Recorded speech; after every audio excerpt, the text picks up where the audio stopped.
So ends the life of a maid, still a child.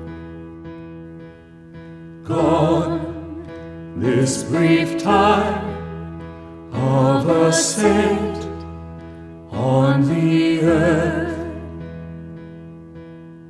Now flames of fire take a Joe to her home, home from the wars, from all weariness, pain and woe.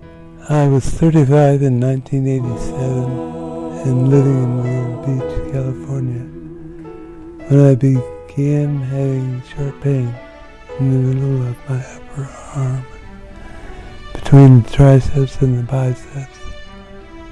It radiated down my arm and into my fingers. I had no tremors at first, but I was starting to have balance problems.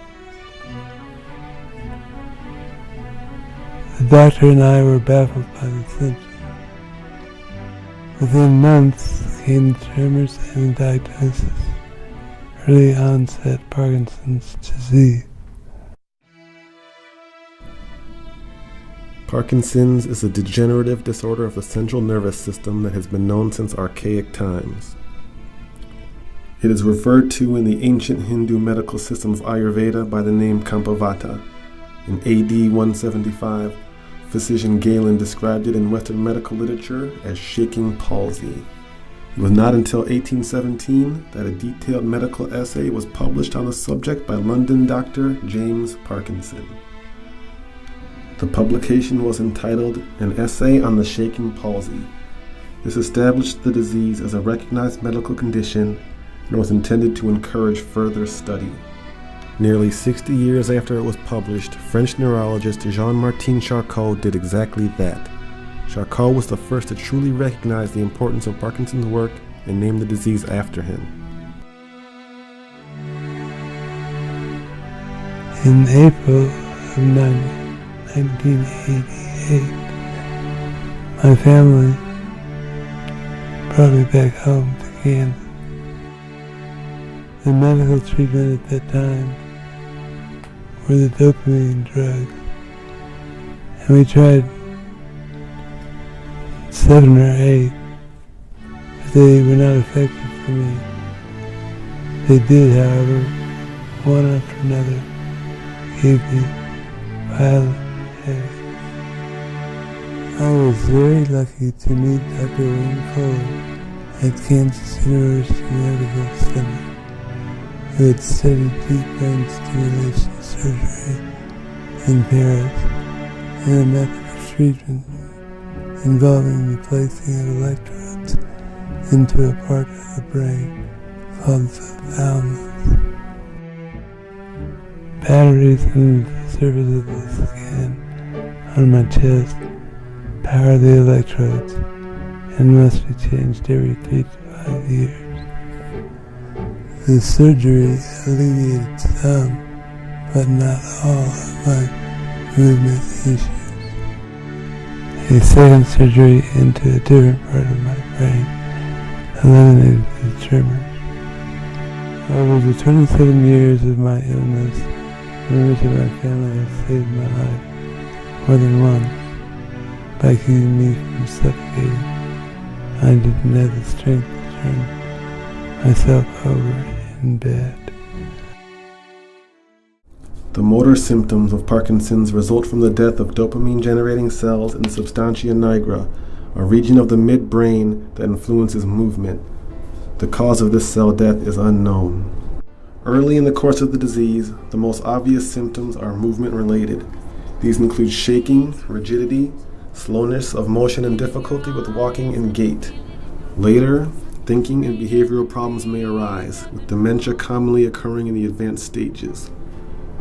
Depression is the most common psychiatric symptom. It is hard to predict what course Parkinson's will take for a given individual. May your saints come guide my way.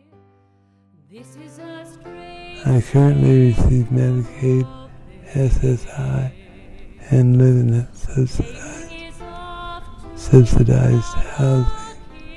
The only pain I experience is muscle pain in my back. I developed scoliosis in California when I began losing my balance. For me, the worst aspect of Parkinson's is losing 27 years of my life. The best is the inspiration that I found to create the music that I wrote during this time. Music hit me early on. My mother filled me up on the Methodist hymnal, the Burl Ives and Stephen Foster songbooks. Oh, Daddy landed high and dry.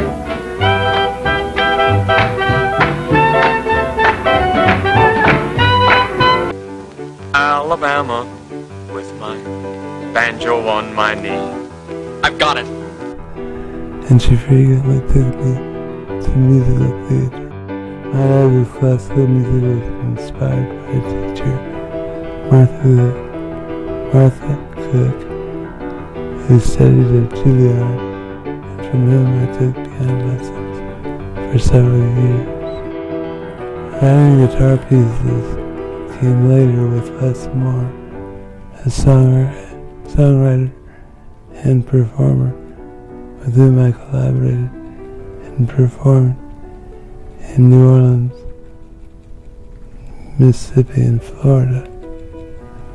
We opened shows for many groups, including Foghat and Leon Russell.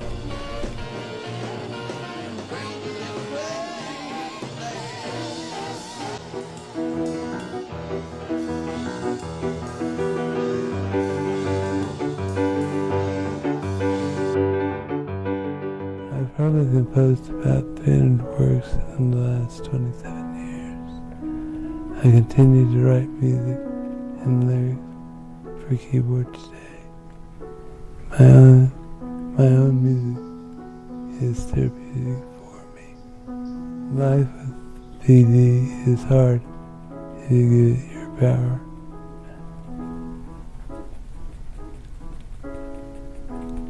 I don't think there will be a cure for Parkinson's in my lifetime, but until the cause is found, its symptoms can be treated.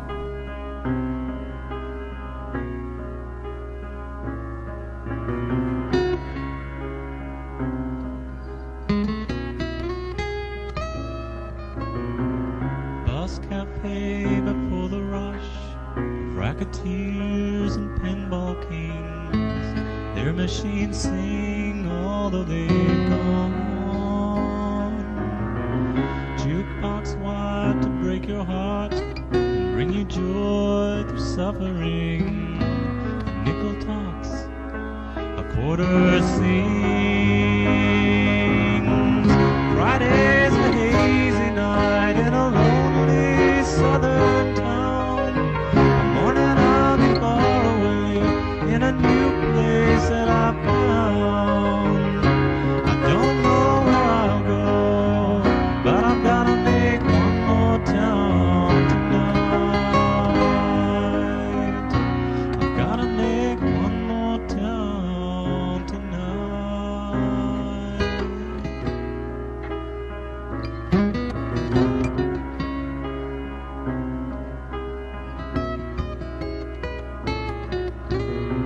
A black mural of telephones, like poor pop art upon the wall, frames some old drunk who's calling home, gazing